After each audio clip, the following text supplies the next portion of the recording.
¿Qué tal? ¿Cómo les va? Muy buenas tardes. Esta es una nueva edición de Plenario, 1 hora y media en la que le vamos a informar de todo lo que sucede en la caja de resonancia de la Argentina, como es el Congreso de la Nación. A 10 días nada menos, faltan solamente 10 días para las elecciones, unas elecciones que el Congreso, el gobierno nacional se encargó de empoderar, justamente decir la importancia que significa, y vaya si las tiene la importancia de estas elecciones intermedias, al punto tal de que, bueno, todo lo que sucedió en la incursión de la representación argentina por Washington estos días, bueno, todo lo que se habló de nada menos que de estas elecciones que si algo no tienen es intrascendencia, obviamente.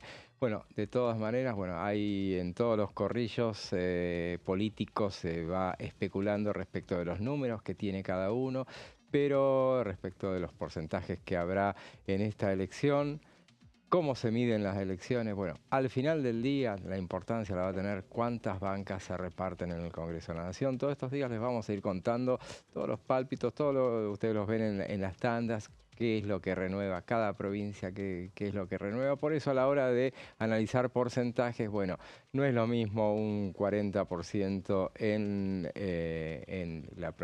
una provincia como Tierra del Fuego, donde hay en juego solamente 2 diputados, y los senadores. En este caso, bueno, elegir una provincia que elige senadores, pero ese mismo porcentaje en distritos como la Ciudad de Buenos Aires o la provincia de Buenos Aires, obviamente, donde se juegan muchos más. En la provincia, por ejemplo, 35 legisladores. Bueno, todo eso va analizándose en todos los corrillos, como decía, y mientras tanto el presidente de la Nación y, bueno, desde el gobierno, todas las figuras del gobierno van avanzando sobre lo que va a ser la segunda mitad del mandato de Javier Milei respecto a lo que viene. Y lo que viene es, y lo dijo ayer, por ejemplo, el presidente de la Nación, por un lado, y el vocero presidencial en su paso por el coloquio de IDEA en Mar del Plata, donde fue en representación del presidente Milei, hablaban de lo que viene en materia legislativa, que es reformas tributarias y reforma laboral, que es a lo que se abocará el gobierno nacional. Bueno, de todo eso y mucho más vamos a hablar a lo largo de este programa, pero primero vamos a los títulos de la jornada.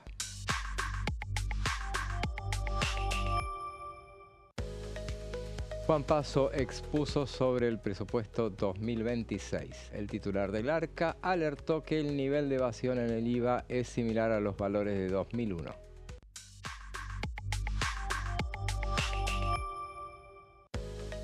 Comisión de Asuntos Constitucionales se abordó la solicitud del desafuero del diputado Emiliano Estrada.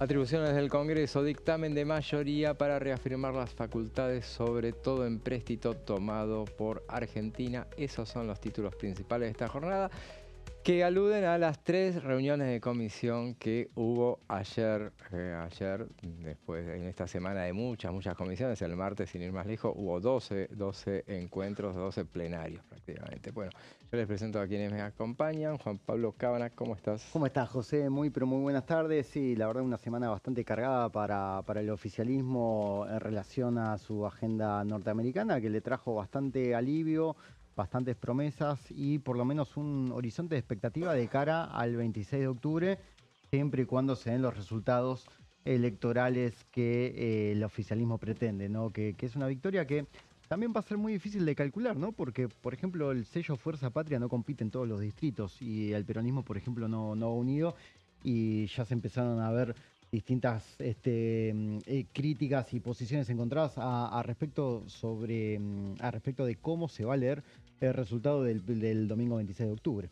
Claro, justamente. Después vamos a tirar algunos números que tenemos respecto de las perspectivas electorales y más que porcentaje, como decía, bancas, que es lo que se pone en juego dentro de 10 días, exactamente, 26 de octubre.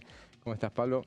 ¿Cómo ¿Bien? te va, José? ¿Cómo ¿Bien? te va, Juanpi? Bien, sí, efectivamente estamos entrando en el tramo final de la campaña electoral, con un Congreso que no deja de ser caja de resonancia, movido, muy movido el martes, con un con una jornada que tuvo muchísimas comisiones, que lo fuimos contando.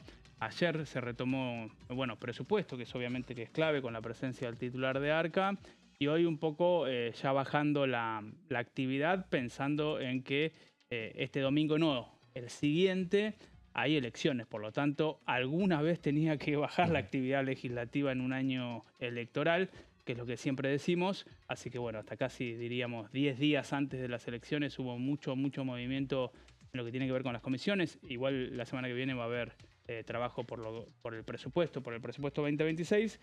Pero bueno, ya estamos todos enfilados hacia el 26 de octubre, con lo que dejó obviamente la gira de Milei por los Estados Unidos, además. Claro, y es muy exacto lo que decís, porque hoy justamente esta mañana decíamos en la redacción de Parlamentario, hablábamos de que, bueno... Hablando de Parlamentario, te vi nombrado en un streaming.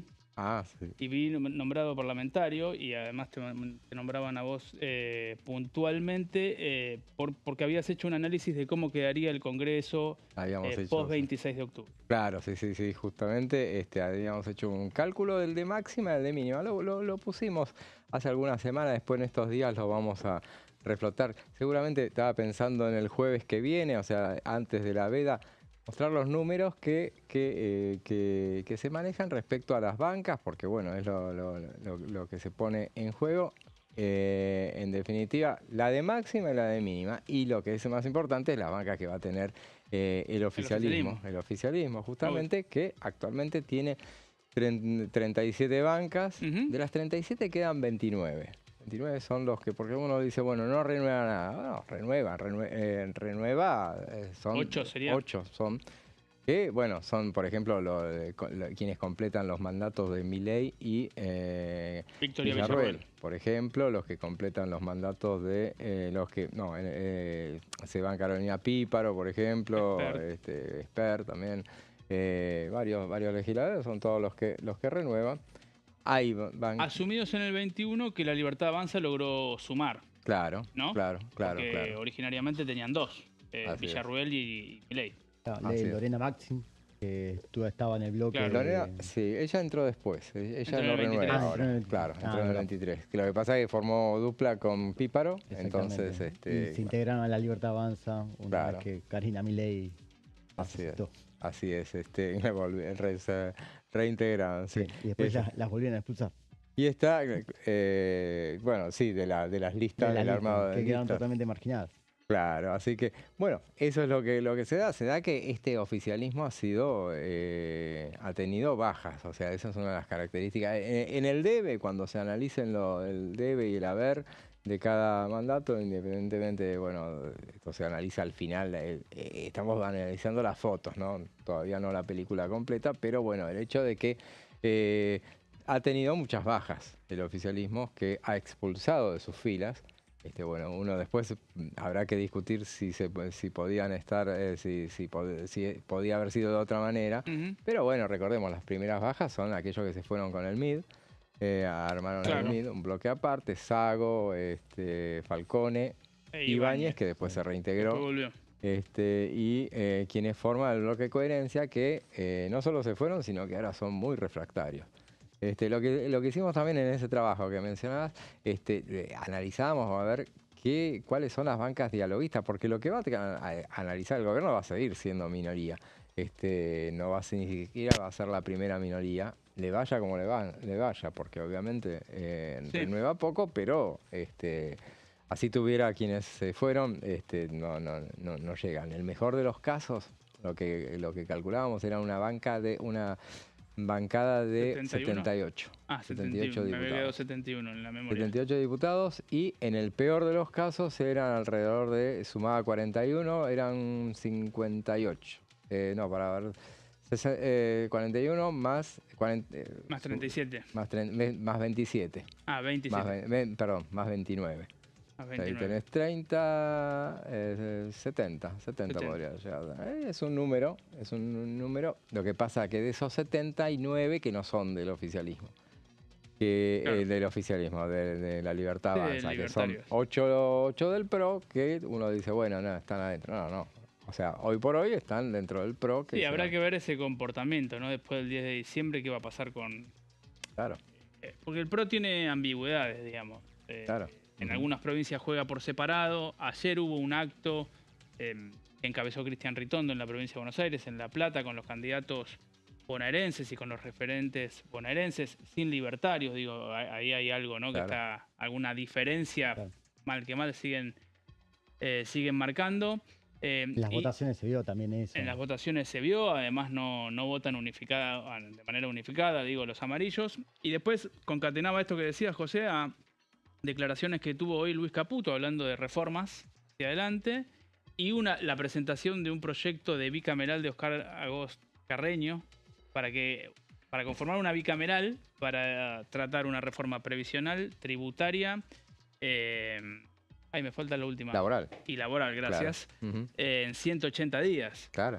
Y bueno, Porque ahí está la papa del asunto, ¿no? sí, son las políticas de Estado que se tienen que hacer, porque está claro, lo dijo, como decíamos, lo dijo ayer Manuel Adorni, que estuvo en el coloquio de IDEA, muy interesante todos los años, y en este caso, bueno, Milei, porque recién llegado de Estados Unidos, bueno, no, al final no está. Estuvo Manuel Adorni en representación, llegó el mensaje del presidente y él decía que, bueno, lo que había anunciado en realidad la semana anterior, inclusive Adorni hizo referencia a lo que dijimos en el viernes pasado, feriado, que habían dicho en San Nicolás, en referencia a lo que viene, que vamos a mandar una reforma tributaria y una reforma laboral. No se habla de la reforma previsional en cuanto, sí, Agos Carreño lo menciona, sí, bueno, porque van a tener que armar algo. Sí, porque aparte van de la mano por un lado, va de la mano también, me imagino, con lo laboral.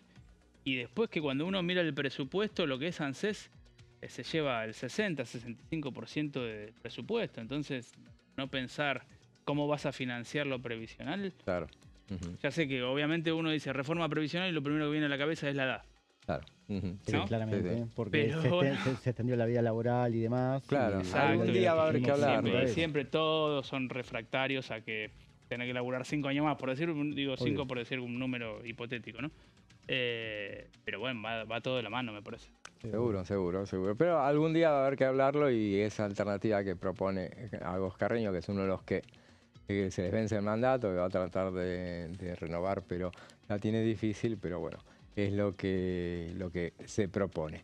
Hubo actividad en este congreso, muchísima actividad, y lo que viene para la semana que viene son de las comisiones que van a seguir funcionando, porque, bueno, son comisiones especiales como es la de fentanilo, la investigadora de fentanilo.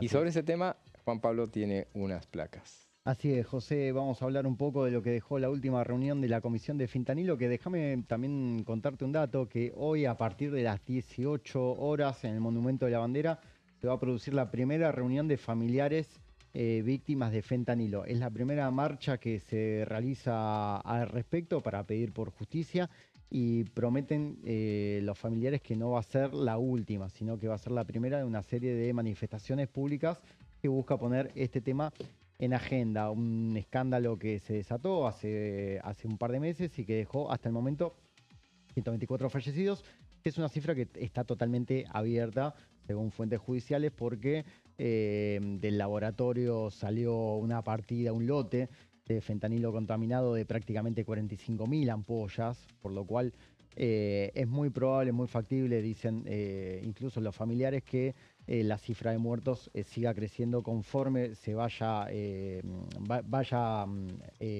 aumentando y continuando la investigación que hoy está llevando en sus manos el Ernesto Kreplak.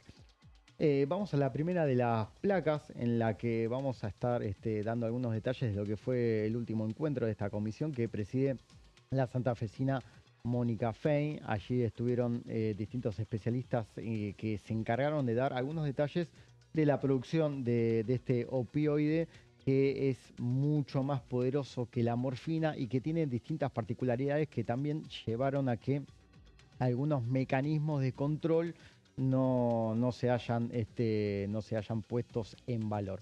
Estuvo Tirso Vázquez, un licenciado en Ciencias Farmacéuticas y Bioquímico, fue uno de los expositores y que dio algunos detalles de cómo se produce. La verdad que dio algunos detalles bastante esclarecedores, sobre todo el proceso. Vos sabés, José, que es muy difícil de esterilizar el fentanilo, a diferencia de un suero, por ejemplo. Es un producto que no tiene una esterilización final.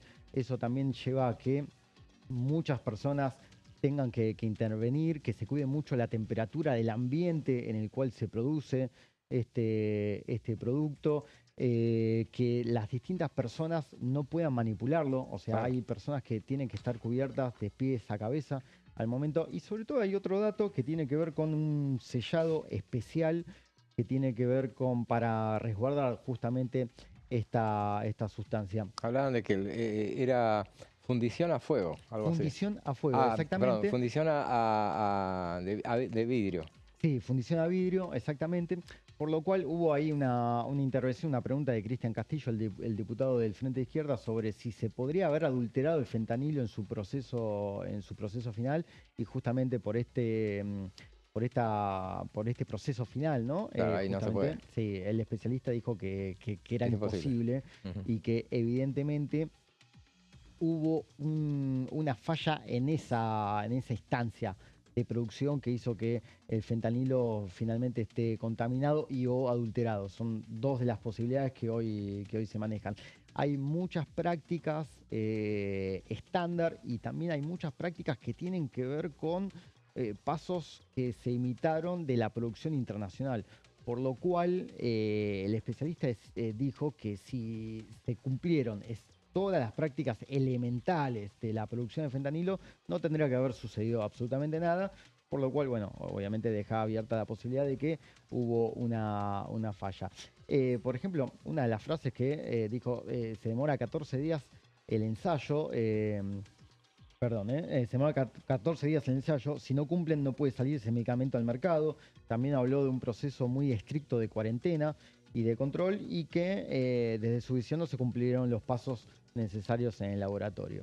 En la siguiente placa también vamos a ver que estuvo también la gerente de Asuntos Institucionales de la Cámara Argentina de Especialidades Medicinales. Estamos hablando de la especialista Victoria Álvarez, que habló de que no se exige la demostración de equivalencia terapéutica o bioequivalencia para todas las copias de medicamentos de síntesis química. ¿Sí? Esto también fue otra de las cuestiones claves que se conversaron en el seno de esta comisión, y que justamente lo que decíamos hace un ratito, que Argentina tiene normativa respecto a buenas prácticas de fabricación y control que están al nivel de los estándares internacionales, o por lo menos esto es lo que se viene realizando en toda la producción de este lote de medicamentos que, como decíamos hace un ratito, José, están viendo qué sucedió con las 45.000 ampollas que fueron repartidas a distintos hospitales de todo el país.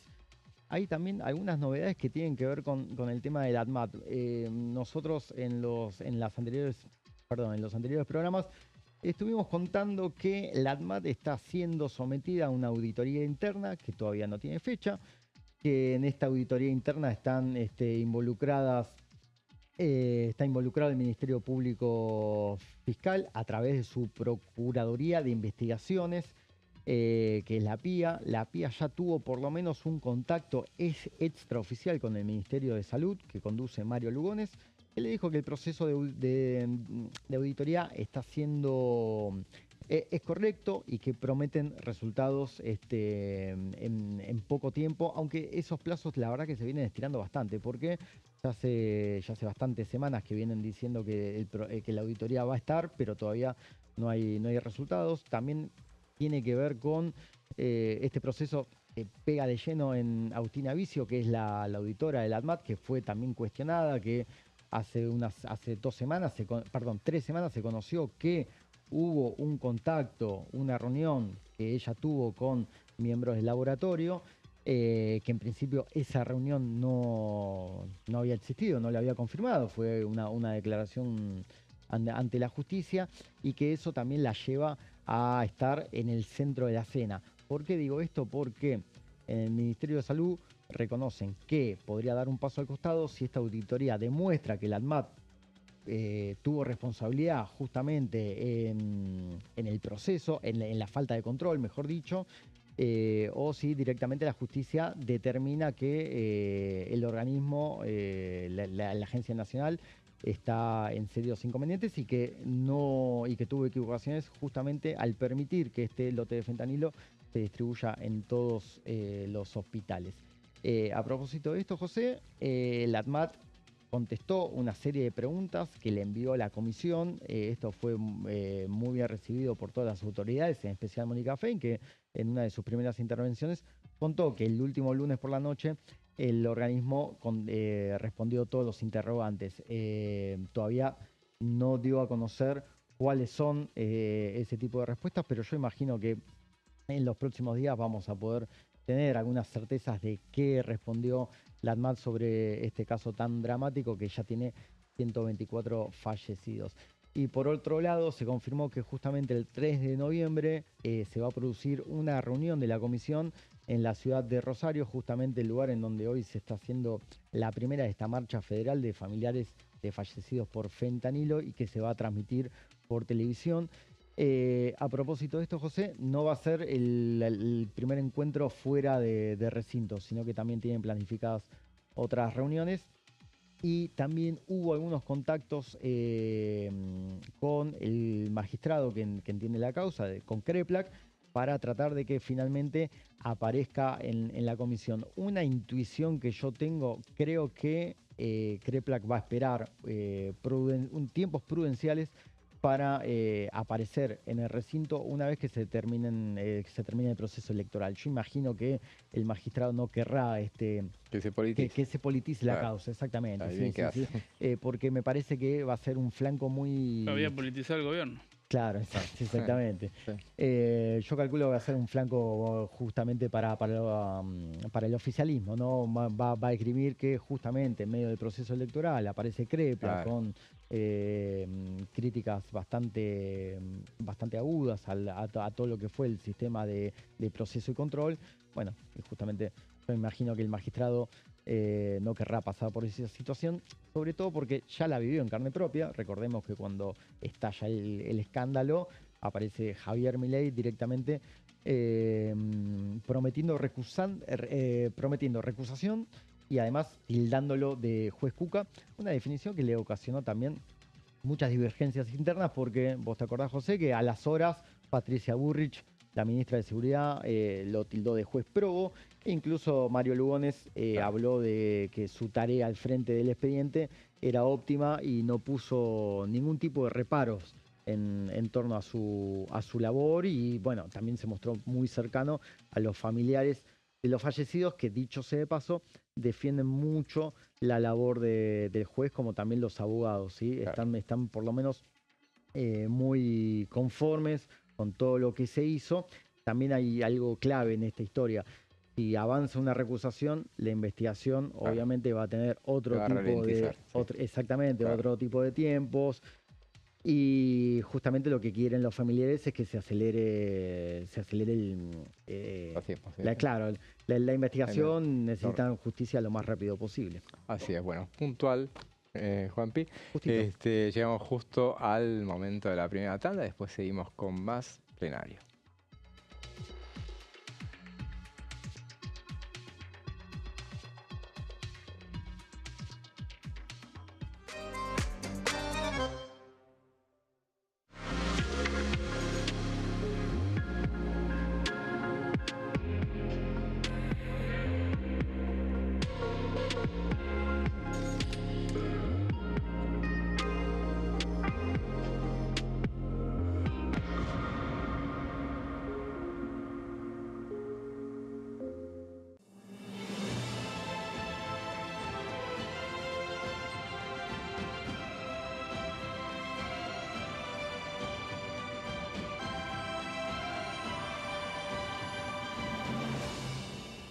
La Bancada, de lunes a viernes, 13 horas.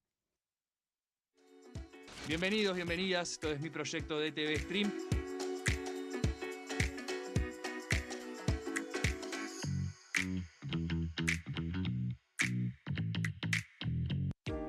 ¿Qué se vota este año? El domingo 26 de octubre se realizarán elecciones legislativas para renovar parte del Congreso de la Nación. La Cámara de Diputados se renueva por mitades cada 2 años. Este año se elegirán 127 diputados. La cantidad de bancas asignadas a cada distrito se determina en función de la población de cada provincia, asegurando un mínimo de 5 diputados para aquellas con menor cantidad de habitantes. En tanto, el Senado está conformado por 72 integrantes y cada 2 años se renuevan por tercios. Este año finalizan su mandato 24 senadores que fueron electos en 2019. ¿Qué elige cada región en la elección nacional? Región Noroeste, NOA. Jujuy renueva 3 bancas en la Cámara de Diputados. Salta renueva 3 bancas en el Senado. Renueva 3 bancas en la Cámara de Diputados. Catamarca renueva 3 bancas en la Cámara de Diputados. Tucumán renueva 4 bancas en la Cámara de Diputados. Santiago del Estero renueva 3 bancas en el Senado. Renueva 3 bancas en la Cámara de Diputados. La Rioja renueva 2 bancas en la Cámara de Diputados. Región Noreste, NEA. Formosa renueva 2 bancas en la Cámara de Diputados. Chaco renueva 3 bancas en el Senado. Renueva 4 bancas en la Cámara de Diputados. Misiones renueva 3 bancas en la Cámara de Diputados. Corrientes renueva 3 bancas en la Cámara de Diputados. Región Cuyo. San Juan renueva 3 bancas en la Cámara de Diputados. San Luis renueva 3 bancas en la Cámara de Diputados. Mendoza renueva 5 bancas en la Cámara de Diputados. Región Pampeana. Santa Fe renueva 9 bancas en la Cámara de Diputados. Entre Ríos renueva 3 bancas en el Senado. Renueva 5 bancas en la Cámara de Diputados. Córdoba renueva 9 bancas en la Cámara de Diputados. La Pampa renueva 3 bancas en la Cámara de Diputados. Buenos Aires renueva 35 bancas en la Cámara de Diputados. Ciudad Autónoma de Buenos Aires renueva 3 bancas en el Senado. Renueva 13 bancas en la Cámara de Diputados. Región Patagónica. Neuquén renueva 3 bancas en el Senado. Renueva 3 bancas en la Cámara de Diputados. Río Negro renueva 3 bancas en el Senado. Renueva 2 bancas en la Cámara de Diputados. Chubut renueva 2 bancas en la Cámara de Diputados. Santa Cruz renueva 3 bancas en la Cámara de Diputados. Tierra del Fuego, Antártida e Islas del Atlántico Sur renueva 3 bancas en el Senado. Renueva 2 diputados nacionales.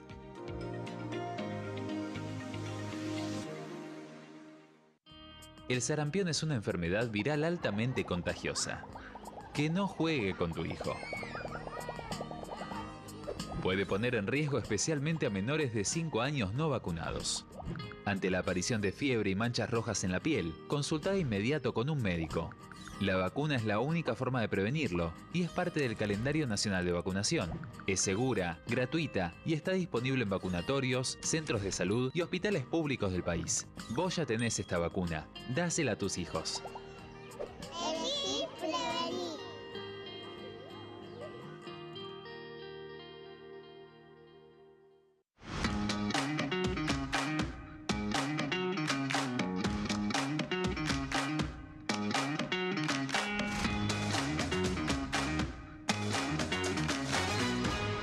Pasos perdidos. De lunes a viernes, 16:30 horas. ¿Qué función cumple el Congreso? El Congreso ejerce su función legislativa a partir de la deliberación y sanción de leyes que busquen el bien común de todos los habitantes. Durante 2024 se sancionaron 44 normas de enorme trascendencia, como la Ley Bases y Puntos de Partida para la Libertad de los Argentinos, la Ley de Medidas Fiscales Paliativas y Relevantes y la Boleta Única de Papel. La Constitución Nacional determina las atribuciones del Congreso, las cuestiones sobre las cuales puede y debe legislar, así como sus limitaciones. También establece la relación entre los distintos poderes, que es fundamental para equilibrar el sistema republicano. Además de legislar, el Congreso tiene la función de ejercer el control del Poder Ejecutivo. Entre otras atribuciones, ese control incluye el pedido de informes, las interpelaciones, la actuación de la Auditoría General de la Nación, dependiente del Congreso, la posibilidad de solicitar juicio político y la aprobación de las cuentas de inversión.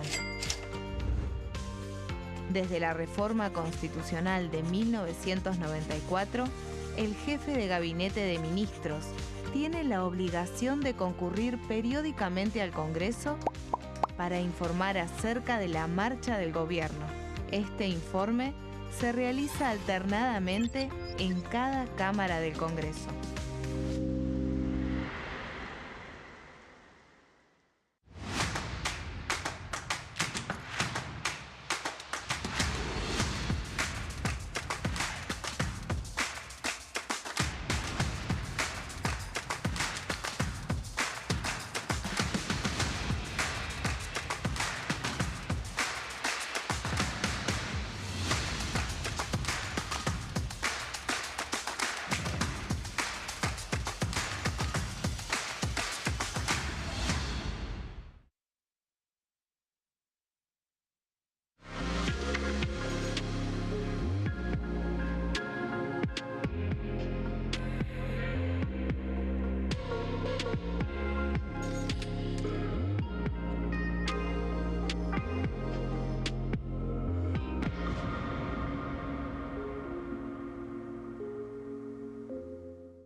Seguimos con plenario. Hablábamos de que, bueno, lo mencionaba recién Pablo, el hecho de que, bueno, llegamos a un sosiego legislativo en cuanto a después de, bueno, recordemos, reiteremos, el martes pasado hubo 12 reuniones, 12 plenarios, y por toser. Una cosa pocas veces vista, ¿no? O sea, 12 mucho. muy... Y aparte con todos temas muy importantes, digo, con presupuesto. Arrancó con deportes a la mañana, pero después siguió con presupuesto. Estuvo fentanilo, ¿no, Juanpi? Me parece. Sí, el martes, Libra, lo que tenía que ver con la moción de censura de Franco. Claro. Hubo varios dictámenes ahí. Un dictamen mayoritario para avanzar en la moción de censura, otro solo en interpelación. Digo... No, casi que no había temas menores. Digamos. La Comisión de Asuntos Constitucionales que trató el posible desafuero de Emiliano Estrada también. También, entonces... Eso fue ayer, el lunes exactamente, que el legislador se ausentó. Periodista legislativo o editor, ¿qué le decís a tu... a tu redactor? ¿Qué ¿Dónde priorizar? te enfocás? No das abasto. Pero bueno, entonces no nos da... Y por eso decía que hoy el comentario era, bueno, tanto unos días, tampoco otros días. Pero ayer alguien me decía, bueno, un colega me decía que se especulaba con que, bueno, ahora freno hasta las elecciones, por lo menos que como corresponde. Pero freno hasta ahí nomás, porque en realidad, y a propósito de lo que decimos, va a haber actividad en cuanto a las comisiones investigadoras, que las dos funcionan los días martes, Fentanilo y la Comisión Libra, que bueno, una al mediodía y otra a las 18, lo que sí van a tener más, a las 16 la otra, van a tener más centralidad, más atención, porque no se va a llevar la atención a otras actividades. Pero sí, está también aparte presupuesto, que también están los martes, o sea que ahí se come Libra. Bueno, el martes estuvo Daniel González, ayer estuvo Juan Paso, pero el martes estuvo Daniel González del área de energía y de minería. Claro. Así que la actividad, bueno, la próxima semana, que llegamos ya a las elecciones, Un ejemplo como este no recuerdo en tantos años. Les agrego, ayer hubo diputados que fueron a ver a Eduardo Casal por el tema Libra, de la Comisión Libra. Eduardo Casal, que es el procurador... Es el procurador general interino porque ven dilación e imposibilidad de acceder al expediente. Dato. Sí. Dato que yo me enteré hoy temprano, pero fueron varios, de la comisión, ¿no? Claro, sí. No hubo presencia de kirchneristas, peronistas, Fuerza Patria, Unión por la Patria. No estaba Selva y no estaba Marino. Claro. Vale el dato porque las comisiones no solamente funcionan en el ámbito de la comisión o el día de la comisión, porque decimos, bueno, qué sé yo, está a las 16 de los martes y bueno, va a estar tapada por el desarrollo de la comisión de presupuesto, porque obviamente se lleva más atención esa. Pero bueno, trabajan durante la semana, se sigue trabajando, investigando datos, recopilando datos. Recordemos, tiene hasta el mes de noviembre. ¿Era el 18. 10 de noviembre? No me acuerdo, sí, puede ser. Me suena 10, pero puedo estar equivocado. Pues sí, 10 pero o 18. Alguna fecha de noviembre, sí. Y falta muy poquito.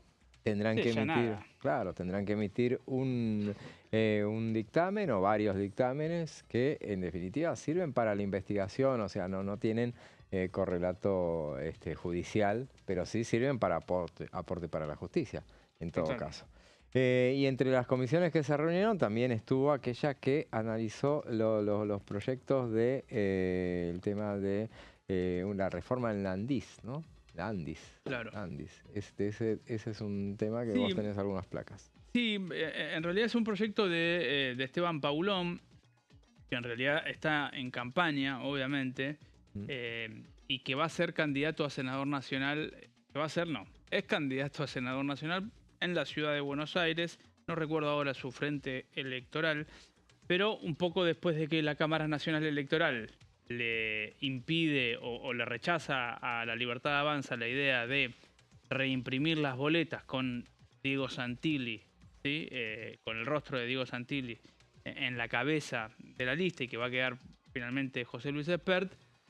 Rápido de reflejos, Paulón lo que hace es presentar un proyecto en donde dice, bueno, si estaban los recursos, o si estaban los fondos, estaba el dinero, estaba la plata para poder imprimir boletas, ¿por qué no destinamos esto a la emergencia en discapacidad? Básicamente ese es el concepto. Entonces acá estamos viendo en esta primer placa lo que tiene que ver justamente con esta iniciativa, que es del diputado Esteban Paulón, pero que de vuelta es candidato a senador nacional en la Ciudad de Buenos Aires, que tiene que ver con reasignar las partidas del presupuesto vigente correspondiente a la impresión, de boleta única de papel.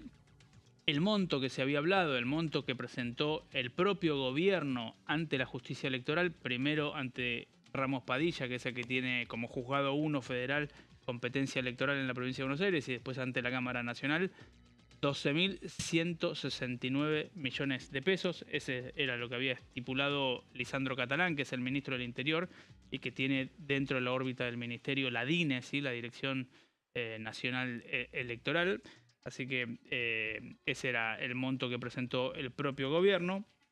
Claro. También dentro del proyecto, de la iniciativa de Paulón, la idea de imputar el monto antes mencionado, es decir, estos 12.169, a la prestación o a las prestaciones adeudadas a las empresas prestadoras del Sistema Único de Discapacidad que cuenten con acreencias superiores a los 30 días.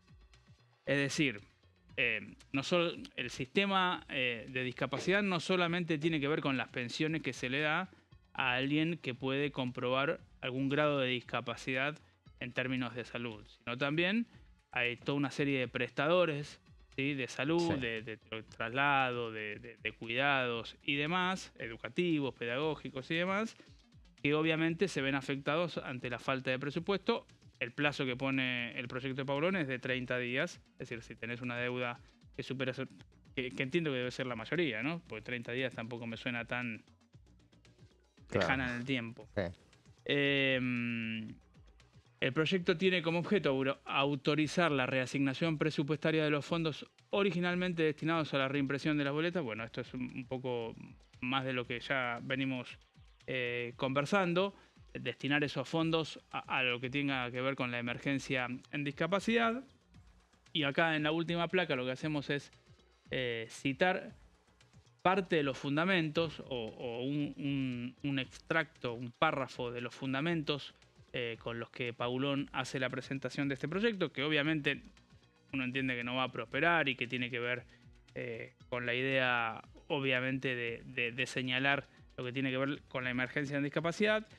Dice en los fundamentos: esta medida es una obligación ética, ya que obligaría al Poder Ejecutivo Nacional a priorizar la atención y los derechos de las personas con discapacidad frente a gastos innecesarios que el propio proceso electoral ha descartado.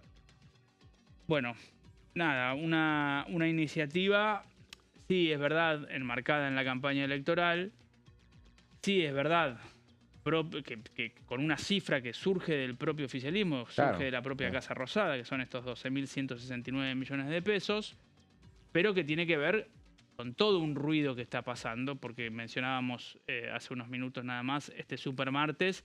Dentro de ese supermartes hubo una reunión plenaria, asuntos constitucionales y poderes, peticiones y reglamentos, donde justamente se trató la moción de censura a Francos, ni más ni menos que por poner en vigencia la ley de emergencia en discapacidad, pero al mismo tiempo suspendiéndola o suspendiendo su aplicación por falta de fondos o hasta que no estuviesen establecido el origen de los fondos. Bueno, todo un ruido que yo creo que sabe el espectador de lo que estamos hablando, pero por las dudas somos redundantes y lo explicamos. Claro.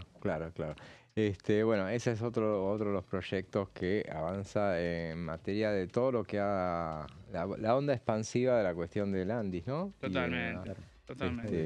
Que obviamente se ha transformado en un proyecto que, bueno, bien decías, está en campaña Paulón, pero bueno, lo hace trabajando justamente, cumpliendo con su deber, que es presentar proyectos. O presentar proyectos. Sí, legislar. Y bueno, también citábamos la comisión, otra de las comisiones que funcionó ayer.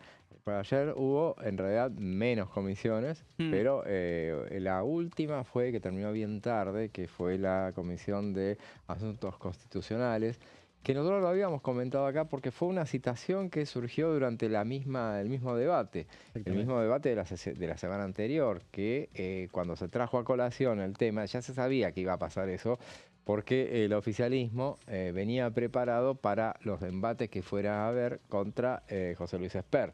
Estamos hablando de la sesión de la semana pasada. Preparados para eso, dijeron, primero hicieron una cosa que fue muy lógica, que por un lado Esper, con toda lógica, renunció el lunes como para desactivar los embates contra él, renunció a la presidencia de la comisión, que era a lo que iban, en principio iban para tratar de correrlo. Ni bien estalló el escándalo, José, ¿te acordás que ya empezaron a aparecer las voces de la oposición diciendo se tiene que retirar directamente del recinto? Claro. Sí. Iban directamente para que no tenga más fueros. Entonces, en definitiva, bueno, cuando el oficialismo se preparó para que, si así todo, si bien en labor parlamentaria habían acordado que ese tema lo salteaban ya, porque ya no tenía sentido avanzar con esa cuestión, siendo que la oposición tenía más interés en avanzar en un montón de otros temas que, recordemos, tenía un temario larguísimo de la última sesión que terminó bien de madrugada, a las 3 de la mañana.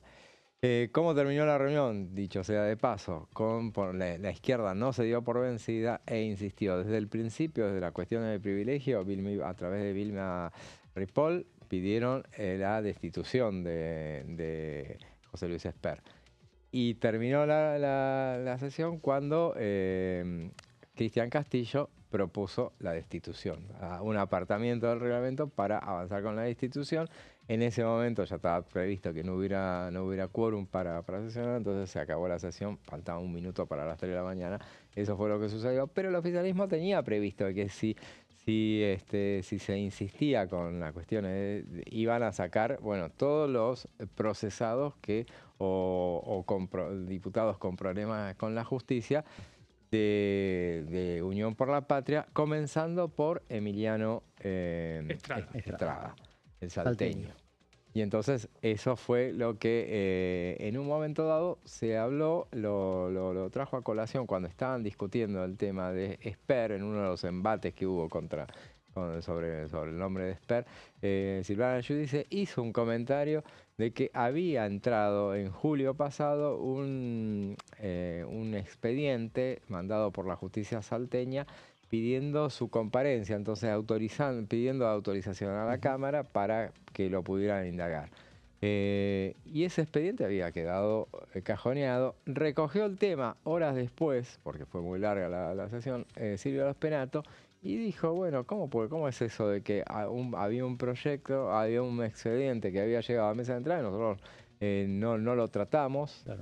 no nos enteramos, bueno, no nos tratamos, qué sé yo?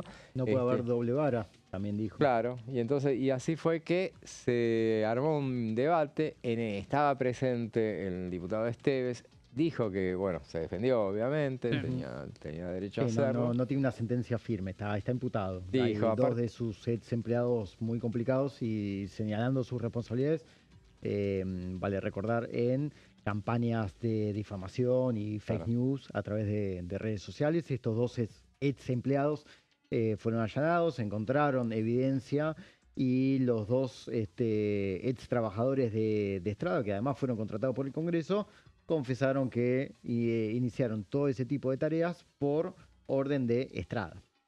Y eso trajo el recuerdo de que durante el año, en una de esas cuestiones de privilegio que se presentaban, hubo una vez en la cual la diputada Pamela Caletti, se me invirtió. Camila Paletti.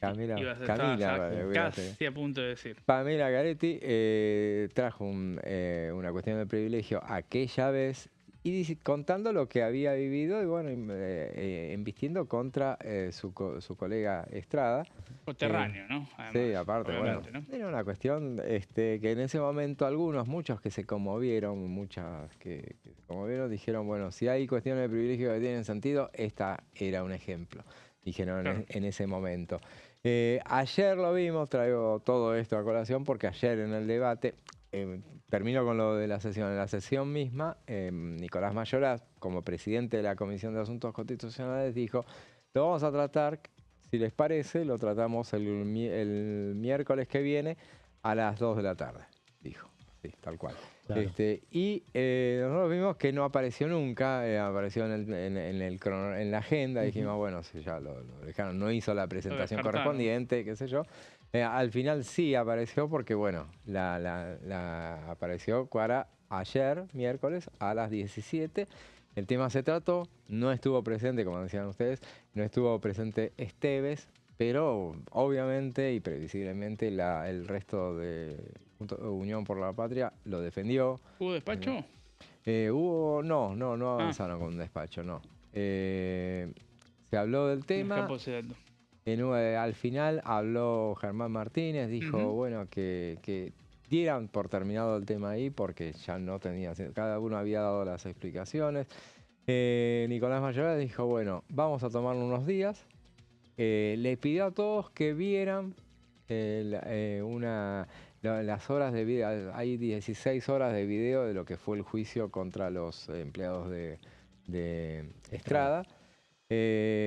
Pasaron un tramo, pero era media hora, entonces se escuchaba, era muy gracioso porque se veía lo que iban diciendo, no se entendía mucho qué era lo que decía, porque el audio no era muy bueno, pero aparte había que estar en contexto, cuál era el contexto de esa 16 horas. No, claro, esto era media hora solamente, pero bueno. Es un ratito, ¿no? No lo toleraron. Le dijeron, bueno, en un ratito en un huequito.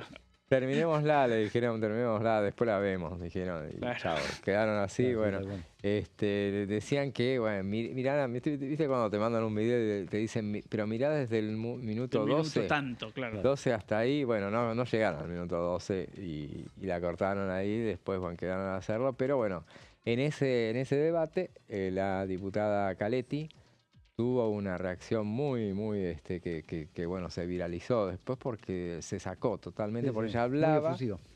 Sí, y le hablaba encima el diputado Tailade, que sabemos que claro. es un Es un fighter. Estaba pensando en la misma palabra, es un fighter. Esa es la palabra, sí. Fighter. Y bueno, y entonces, bueno, y él no esperaba tampoco esa reacción, pero muy, muy sacada. Veanla, está viralizada. Pero bueno, fue muy Raro genuina, me verla, pareció. Pamela Caletti. Totalmente sacada, totalmente sacada.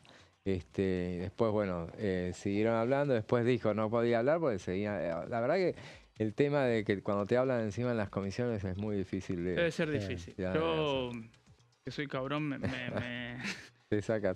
me enojaría. Sí, sobre todo para mantener la concentración en ese momento. Claro, estás queriendo decir algo. En plena y disputa. Claro. Déjame redondear, Sí, maestro, obvio. maestra. No, totalmente. Y ayer, bueno, eso fue lo que sucedió en esa comisión. Hablando de esas cuestiones, bueno, vamos a lo que fue la comisión estrella. Después en el próximo bloque vamos a seguir con el tema de la comisión de presupuesto y Hacienda, que fue el debate, que fue el debut de Alberto Berti Tiburcio Venegas Lynch.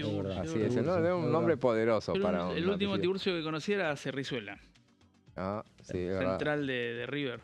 Sí, pasó por Independiente Y también, también ¿no? del Rojo. Ahí Sí, estuvo, sí, exactamente. ahí estuvo. José Década del Tiburcio Cerrizuela. Pateaba muy 80 y fuerte. 90. Creo que jugó el Mundial 90, me parece. ¿Jugó? Ah, Me puede parece ser, que sí. Puede ser. Ahora vamos a Tenía una chequear. fuerte Lo chequeamos. pegada, que yo recuerde. Claro, le pegaba de 35, de 30, tenía un puntinazo durísimo. Sí. Estamos en la sección Deportes en el Recuerdo, pero vale. Tenía un hermano que jugó de lateral derecho en sí. el Rojo, campeón del 2002. Y en San Lorenzo también. Mirá vos. Bueno, es una mesa muy futbolera, así que... Cuando era Tuvimos pibe, una- cuando era pibe, y ahora ya podemos- está lo hacemos, bueno, actualizadísimo. no importa. Pero la cuestión es que, bueno, Venegas Lynch se destacó en el manejo de una comisión que no es nada fácil. Y no se le hicieron nada Tiene un fácil. modo, Venegas Lynch, que dice, Di Mauro. Sí. Viste que en general los presidentes o las presidentas de la diputado. comisión dicen, tiene la palabra la diputada tal, tiene la palabra el diputado Cábana. Claro. Este es Di Mauro. Así es. O Gaby. Claro. Déjame Gaby, que no sabíamos quién era Gaby. Claro. Gabriel Bornoró, el presidente que él hablaba, intervenía para pelearse con la oposición. Economiza palabras. Sí, y tiempo. Pero bueno, la verdad es que es la contracara de lo que era Espert al frente de esa comisión. Claro. Y bueno, se siente, y en ese caso, por más que hubo bastante tole-tole en la comisión, pero yo creo que se lo reconocen bastante. Él hizo más llevadera las peleas que hubo, porque fue bastante tenso la presentación del titular de Arca, Juan Paso, Sí. que bueno, expuso en el debate del presupuesto que tuvo como primera intervención la de un ex jefe de la FIP. En este caso no era Arca en ese momento, como era Carlos Castañito, que del tema Ah, sabe. es verdad, me había olvidado. Es verdad. Ahí Sí, hablaron. hubo varias referencias a esa gestión. Así es. Pero La bueno, etapa de masa. si les parece, vamos a una tanda y después nos metemos de lleno en lo que fue el debate del presupuesto, pero primero vamos a una breve tanda.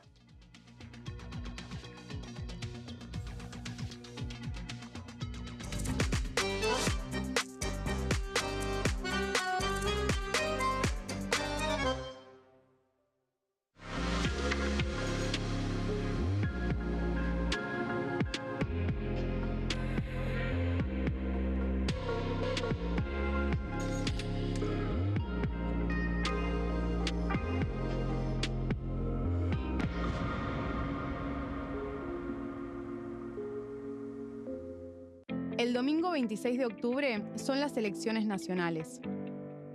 Por primera vez vamos a votar con la boleta única de papel, BUP. ¿Cómo es la nueva boleta? En las columnas, de manera vertical, están las listas con cada uno de los partidos.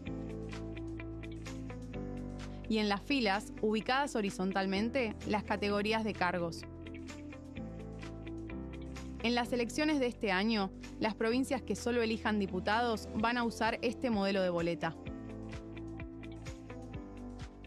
Una vez que estés en el espacio de votación, marcas con una cruz la opción que elijas en el casillero correspondiente. Aquellas provincias que además de diputados elijan senadores van a usar este otro modelo de boleta, al que se le agrega la categoría senadores. En este caso, una vez que estés en el espacio de votación, vas a marcar la opción de tu preferencia por categoría. Para votar diputados, haces una cruz en el casillero que corresponda. Para votar senadores, marcas con otra cruz la opción que elijas.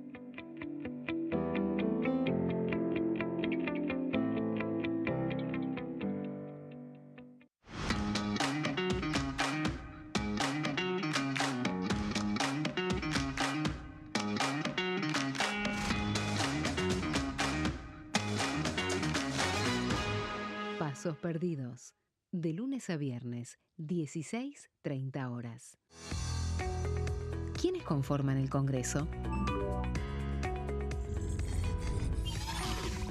El Congreso de la Nación está conformado por la Cámara de Diputados y la Cámara de Senadores. La Cámara de Diputados representa al pueblo de la nación argentina. Esto significa que las provincias más grandes y con mayor cantidad de habitantes tienen muchos más diputados que las provincias más pequeñas. La manera de establecer las cantidades es proporcional. Por ejemplo, la provincia de Buenos Aires cuenta con 70 diputados nacionales y la provincia de Tierra del Fuego con 5. La Cámara de Senadores representa a las provincias. Cada provincia envía 3 senadores al Congreso Nacional. El total de senadores es 72, dado que las provincias argentinas son 24. Este es el número fijo, estipulado por la Constitución Nacional. Cada 2 años, el Congreso Nacional renueva la mitad de sus diputados y 1/3 de sus senadores nacionales. El mandato de los senadores es de 6 años, mientras que el de los diputados es más breve, dura solamente 4 años. La Cámara de Diputados tiene 257 miembros. En el recinto, los diputados se agrupan en bloques y en interbloques que expresan partidos políticos o afinidad ideológica. Existen también los monobloques, integrados por un solo diputado. El bloque oficialista se dispone a la derecha del presidente de la Cámara, el bloque opositor mayoritario a la izquierda y en el centro los bloques con menos cantidad de integrantes. Son requisitos para ser diputado: tener al menos 25 años, 4 años de ciudadanía argentina, haber nacido en la provincia por la que se postula o haber residido en ella los 2 años precedentes.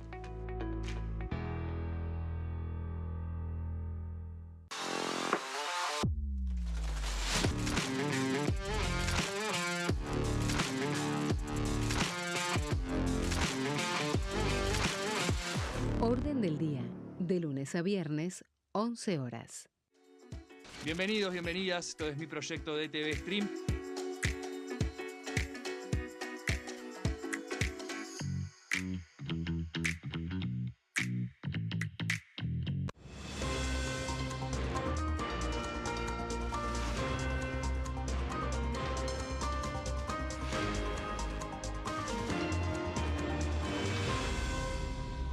Consenso, de lunes a viernes, 12 horas.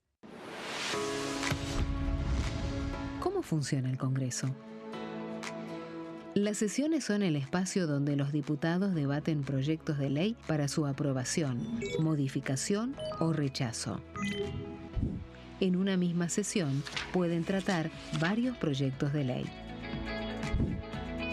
Las sesiones ordinarias comienzan el 1 de marzo, cuando el presidente de la Nación inaugura el periodo ante la Asamblea Legislativa y se extiende hasta el 30 de noviembre. El Poder Ejecutivo puede convocar a sesiones extraordinarias o prorrogar las sesiones ordinarias. La sesión es dirigida por el presidente de la Cámara de Diputados, que administra el uso de la palabra y las distintas instancias del funcionamiento.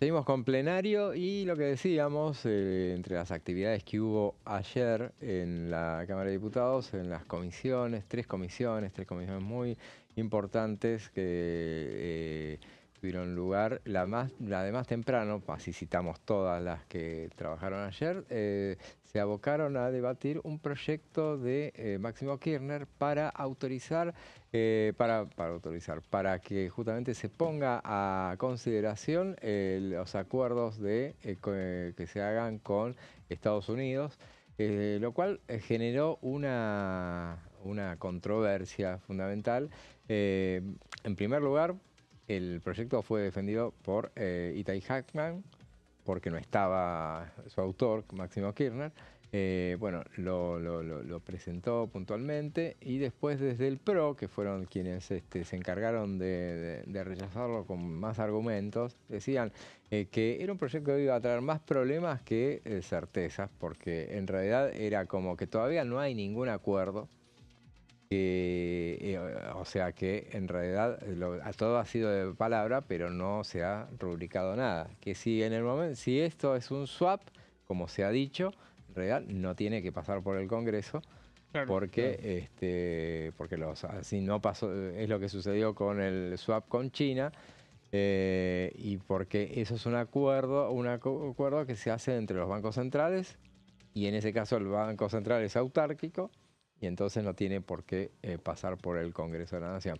Lo que decían, por otro lado, quienes, creo que fue la diputada Estrada, me parece, o alguien, decían que bueno, en realidad es una tapadera el swap, porque en realidad ha sido presentado como para que, bueno, si hay problemas para pagar los vencimientos de la deuda del año que viene, entonces se echa mano al swap. Claro. Decían eso. Entonces decía, bueno, entonces no es el swap para la función que tiene un swap, sino que es para pagar la deuda. Entonces, sí, ahí ayer la diputada estaba muy efusiva e incluso le pidieron que por favor se modere y trate de controlar su tiempo, porque claro, al haber tantas comisiones, trató de ajustar un poco el tiempo de cada una de ellas, intentando limitarla a 2 horas. Bueno, no fue el caso de... No pudieron. No, se extendió bastante y hubo bastantes oradores además. Pero a las 12 justo, sí. Nicolás Mayora dijo, bueno, hasta acá llegamos, hay que cortarla porque hay que ir. Estaba la sesión que había pedido la oposición aparte. Claro. La sesión que no se hizo, pero esa es otra cuestión. Al final entonces, bueno, debatieron ese tema, hubo dictamen. Veremos en definitiva que si hay una sesión se aprobará. Hay dictamen, 50 firmas tuvo el dictamen de mayoría. Creo que 19 un dictamen de rechazo y hubo 2 de minoría. Pero bueno, eso fue lo que hizo la otra comisión en este repaso que estamos haciendo de lo que fue el día de ayer.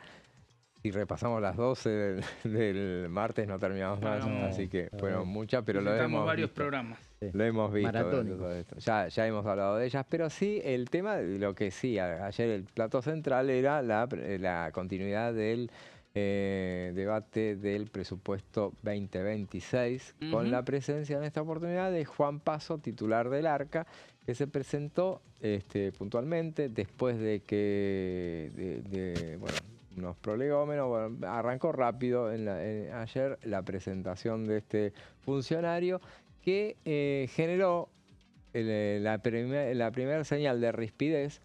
Fue cuando se dieron cuenta que había estado hablando de un proyecto de inocencia fiscal. Entonces se lo planteó Germán Martínez, que le dijo, pero bueno, está todo bien. Si quiere, hablamos otro día del proyecto de inocencia fiscal que van a presentar, pero hoy tenemos que hablar del presupuesto. Esa era la cuestión que le planteó el jefe del bloque UP. Y bueno, finalmente le dijo, bueno, yo puedo hablar del presupuesto, pero bueno, lo que abunda no daña, ¿no? En última instancia, que haya traído a colación un proyecto que es lo que vendrá próximamente. Y bueno, después habló de que decía, bueno, la cuestión del nivel de evasión del IVA, decía que es similar a los 2001. Valores 2001, sí, o sea que te muestra. Hoy me hablaban, inclusive estuve con gente cercana a la FIP y me comentaban que la evasión es bastante alta. En este momento siempre es alta, pero es un tema que se está notando mucho.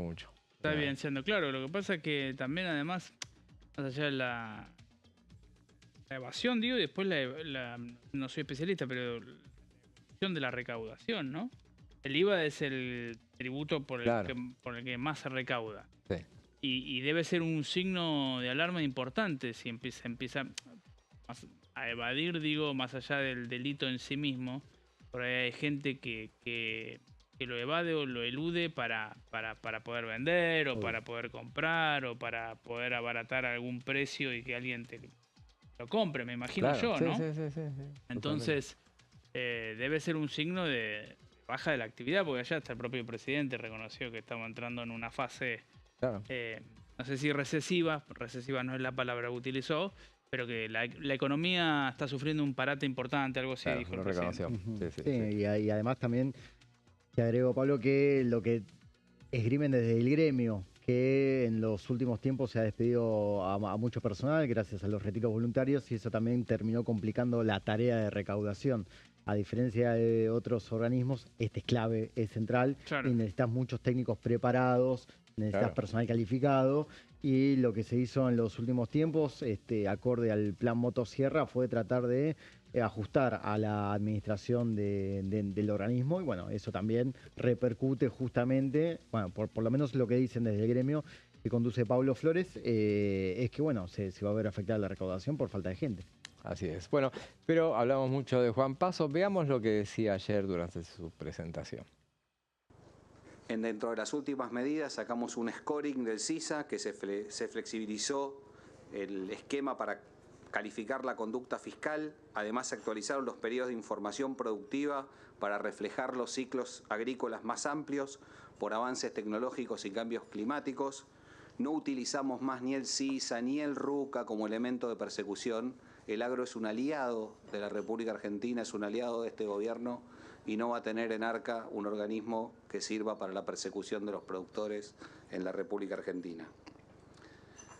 Cuando nos hablan de los cierres, sí, seguramente cerramos muchas receptorías porque creemos que los organismos similares a los nuestros en el mundo tienden a tener muchísimo más aplicación de tecnología, capacitación de personal y modernización. En un año intentamos sentar las bases de un ARCA moderna. Nos falta un montón, ¿está bien? Es solamente el inicio.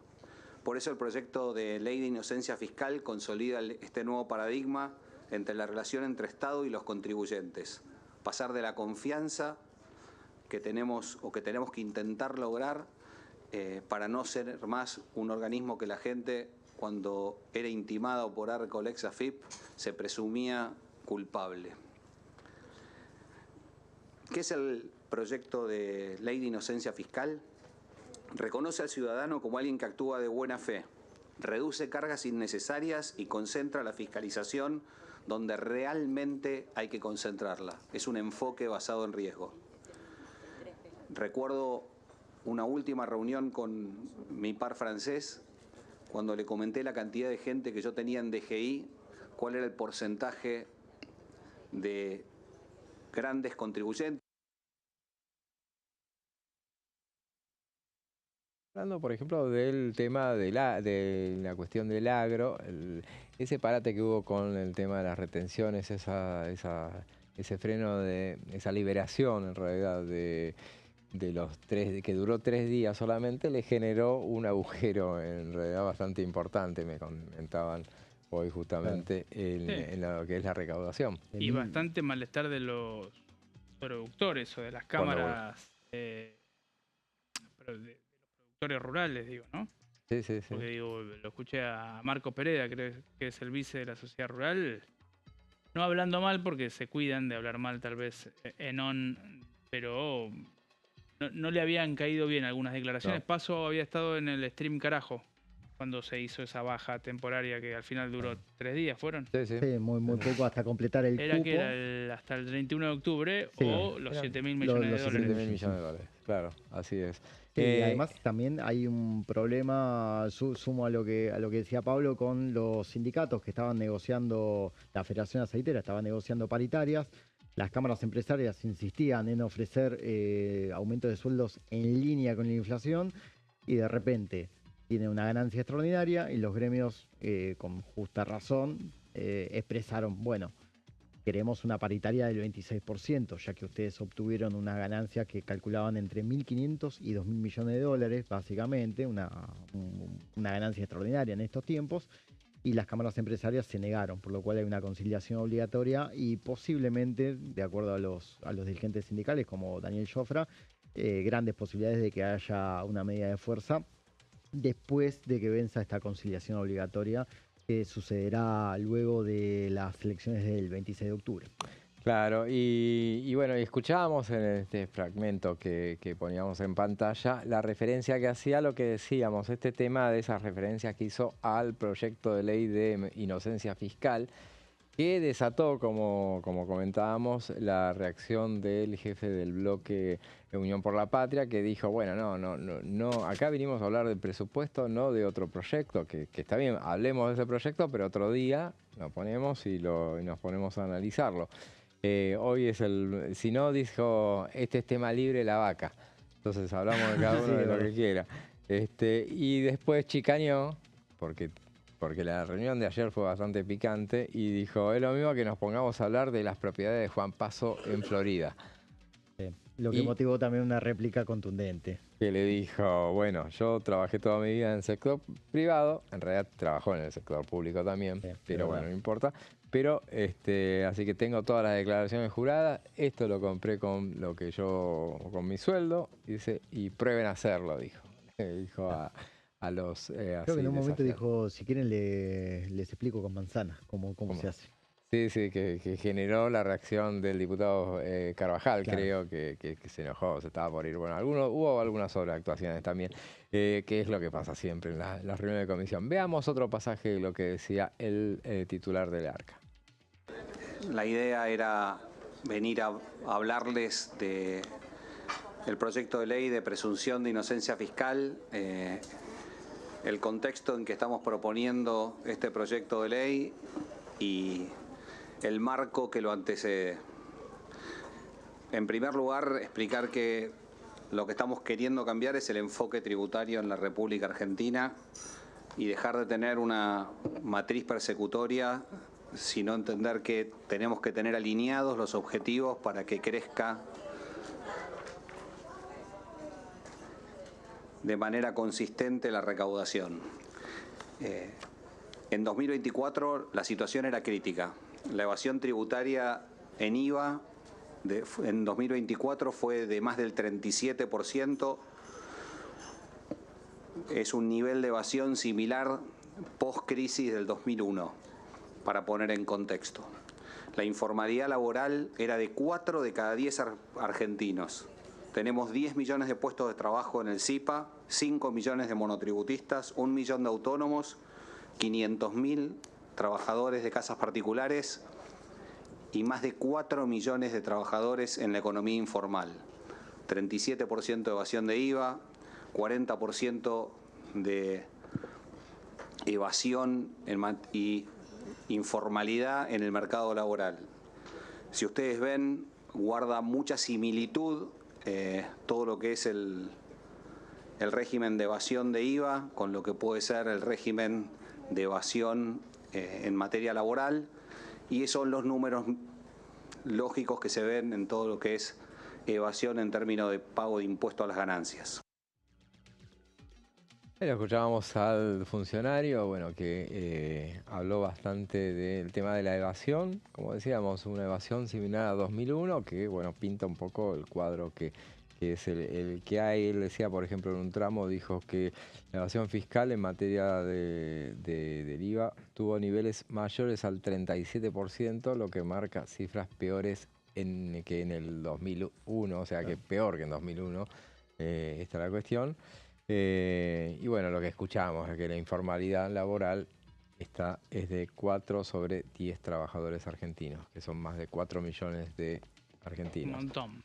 Un montón, sí. Sí, que no se ha modificado en los últimos tiempos, de acuerdo a el estudio que siempre realiza periódicamente, mes a mes, la Central de los Trabajadores Argentinos. La CTA tiene su propia cifra de medición de empleo y hace algunas semanas también habló de números que no se modificaron, sobre todo en los últimos tiempos y en consonancia a, como decía Pablo, a este parate económico que tiene la economía. Claro, y evidentemente, bueno, el funcionario después habló del cuadro que había encontrado en la administración, fue un palito para uno de los diputados que estaba presente, que era Carlos Castañeto, y fue el primero en hablar después de Germán Martínez, justamente porque le contestó. Él había hablado, había hablado de 3.000 nombramientos que había hablado durante la gestión anterior, y bueno, le contestó todo el diputado de Unión por la Patria, Castañeto, que bueno, en todo en buenos términos, pero bueno, tuvo su derecho a réplica, que al momento de hacer preguntas, también hizo preguntas puntuales, porque obviamente él fue funcionario, si alguien conoce de lo que es el área, con otro nombre, cuando era FIP, probablemente, pero se pudo hablar sobre el tema. Y veamos entonces otro de los pasajes de lo que fue la exposición de Paz. El organismo que tengo a cargo estaba absolutamente sobredimensionado, con tareas duplicadas, ineficiente, tenía una duplicidad de fines, algún fin persecutorio en algún momento, algún fin de nombramiento de militancia por otro. En el año 2023, en el cierre del gobierno, se nombraron más de 3.000 personas en ARCA. Se crearon 450 cargos jerárquicos para justificar los nombramientos. ¿Y qué hubo en consecuencia? ¿Cuál fue el resultado? 37% de evasión, 4 de cada 10 argentinos en el mercado informal, récords de evasión de IVA. Creemos que por eso nos llevó a pensar o a rediseñar el esquema impositivo para poder primero adaptarnos a las mejores prácticas internacionales. Lo que vimos fue una obsolescencia tecnológica muy importante. Las administraciones tributarias del resto del mundo son organismos de datos, fundamentalmente de datos, de aplicación de inteligencia artificial, de business intelligence, de procesamiento de datos, cruces de información, organismos donde hay predeterminaciones de impuestos, donde no es lo mismo la presentación de una declaración jurada de un gran contribuyente a la presentación de una declaración jurada de un pequeño comerciante. Y ese camino es un camino que estamos empezando a desandar. No es un camino fácil, es una organización muy importante y clave para este gobierno, ya que una de nuestras principales anclas es el equilibrio fiscal. Y ahí lo escuchábamos también, otro de los pasajes de la exposición inicial, que no fue tan larga, a diferencia de, por ejemplo, lo que había sido la de Guberman la semana anterior. Recordemos que esa presentación al final fue polémica la retirada, porque al final hubo una reacción, unos improperios de parte de una diputada de la izquierda, Vilma Ripoll, que justamente ayer le pasó factura el diputado Santurio durante la reunión de ayer por haberlo insultado al funcionario. Se fue, no volvió ya y no sabemos si va a producirse una nueva exposición de la diputada de Carlos Guberman. También estuvo Pablo Quirno, que en aquella oportunidad que no alcanzó a hablar, seguramente pensamos que van a hacerlo. Veremos quiénes son los nuevos invitados. Sobre el final, Venegas Lynch no dijo que fuera a haber o sea, no dijo qué era lo que se había resuelto, pero se va a ir informando, dijo. Ayer, inclusive, en la previa, le hicimos una entrevista a algunos legisladores y le preguntábamos, por ejemplo, al radical Lisandro Nieri, quiénes eran, por lo menos, por ejemplo, a quienes había pedido que citaran el bloque radical. Fueron por ministros, Patricia Bullrich, Petovelo también pidieron muchos funcionarios, que después iremos viendo, a ver la semana que viene, entonces, que no me acuerdo los horarios son, porque creo que cambiaron ahora, creo que el miércoles es a las 10 de la mañana, arrancaría, me parece. Ayer lo decía Gonzalo, nuestro compañero Gonzalo, decía que lo habían ya cambiado. Creo que estaría bien que sean a las 10 de la mañana los miércoles, por si hay sesión, a lo mejor, no creo que el miércoles que viene no va a haber, ni ni el que viene va a haber sesión, pero como que ya quedaba fijo a las 10 de la mañana, habrá que verlo, en todo caso, y también una modificación con el horario de los martes también probablemente hubiera, para ver quiénes son los que van a seguir viniendo. Recordemos, son 6 reuniones. La séptima es para dictaminar, ya van 2, así que bueno, quedan 4, que son todos los emplazamientos. Esos son los que se han establecido. Exacto. Ayer Juan Paso decía que no están desmantelando el organismo, fue muy claro, decía que estamos tratando de fomentar el consumo y la inversión. En otro pasaje, no podemos soslayar que debemos mejorar las barreras del cumplimiento de los contribuyentes. Bueno, eso es una carta de intención de todos los funcionarios de ese área. El agro es un aliado de este gobierno, lo decían por las cuestiones, las críticas que hay de parte del agro por la quita de esa zanahoria que le dieron, que duró solamente 3 días.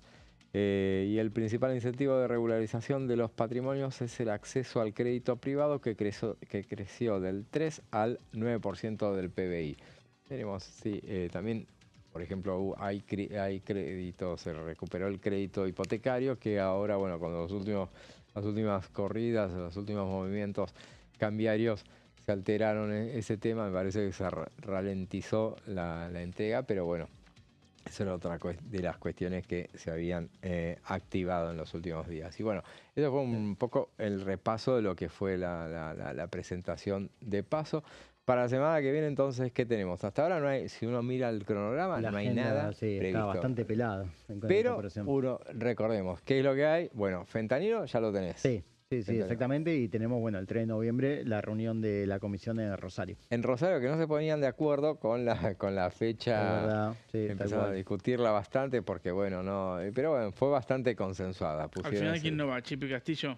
El Chipi al final, el lunes puede. El lunes puede, pero él no podía ir. Primero habían quedado el jueves anterior, y él no podía, entonces dijeron, él propuso el viernes no podían otro. Las radicales. Las radicales no podían el jueves tampoco, pero dijeron, vamos el jueves en definitiva. Alguien dijo por ahí el miércoles, dijeron, mire, probablemente haya sesión. Pero después dijeron, no, el miércoles no va a haber sesión, lo aclaró Fein, dijo, olvídense, después de las elecciones no va a haber. Igual las elecciones son la semana anterior. Sí, exactamente, el 26, claro.